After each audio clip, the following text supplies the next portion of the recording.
एक इंसान जो भेदभाव को सहकर भी 32 डिग्रियां प्राप्त की, एक इंसान जो अन्याय को सहकर भी 9 भाषाओं के ज्ञान को प्राप्त किया, एक इंसान जो अन्याय के खिलाफ लड़कर अपने जीवन में देश के लिए पहले कानून मंत्री बने। दोस्तों, यदि आप भी इनकी सच्चाई को जानना चाहते हैं तो आप बने रहें इस वीडियो के अंत तक।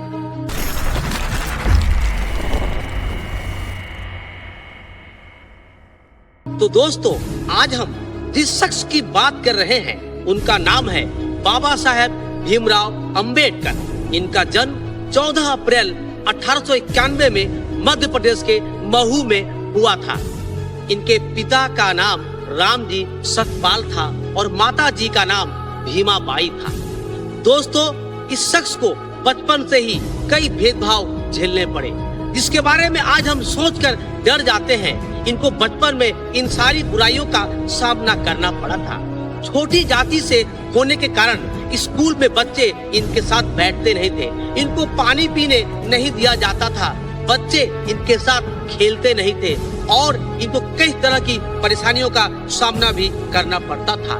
यात्रा के दौरान इनको अलग कर दिया जाता था।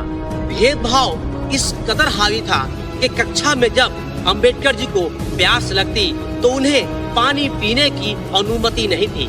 उनको पानी पीने के लिए कक्षा से बाहर जाना पड़ता था। कोई एक बालक घड़ा से पानी निकालता और ऊपर से पानी ढालता और उनको अपने हाथ को बढ़ाकर पानी को पीना पड़ता था। उनको उस पात्र को छूने की अनुमति नहीं थी। उनके साथ कोई बच्चा बैठकर टिफिन शेयर नहीं करते थे। समाज के इस भेदभाव को देखकर बाबा साहेब बहुत ही दुखी थे। वो यह मानते थे कि हर हालत में समाज के इस बुराई को दूर करना होगा।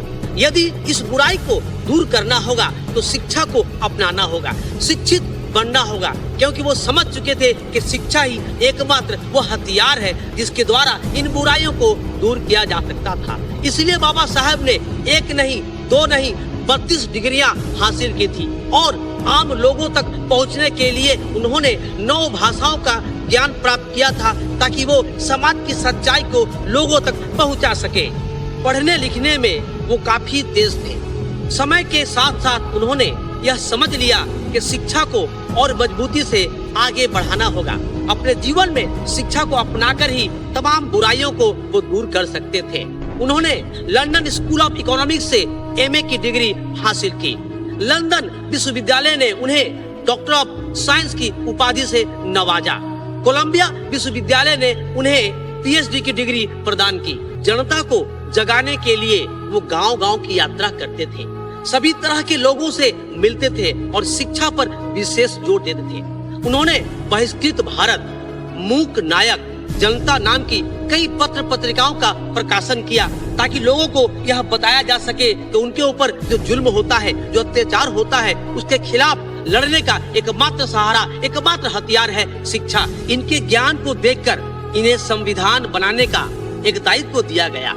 बाबा साहब ने इस दायित्व को बखूबी पूरा किया। उन्होंने इस संविधान में अधिकार दिए जीने का, रहने का, खाने का, पीने का, बोलने का, शिक्षा का, रोजगार का, प्यार का, मोहब्बत का, एकता का, भाईचारा का, सारी वो आवश्यकताएं जो इंसान को चाहिए उन्होंने अपने संविधान में सबको दिया। आज उन्हीं के संविधान के बल पर देश फल फूल रहा है, देश आगे बढ़ रहा है और देश चारों दिशाओं में तरक्की कर रहा है। जब भी कोई समाज के लिए अच्छा काम करता है, समाज के लिए लड़ता है, समाज में बदलाव चाहता है, तो उन्हें कई परेशानियों का सामना करना पड़ता है। बाबा साहेब को भी कई परेशानियों का सामना करना पड़ा था। उनके रास्ते में कई बाधाएं थी, लेकिन वो अपने हिम्मत, अपने साहस के बल पर इन बाधाओं का सामना करते हुए आगे बढ़े और देश को एक ऐसा संविधान दिया, इस संविधान पर दुनिया भर के लोग गर्व करते हैं।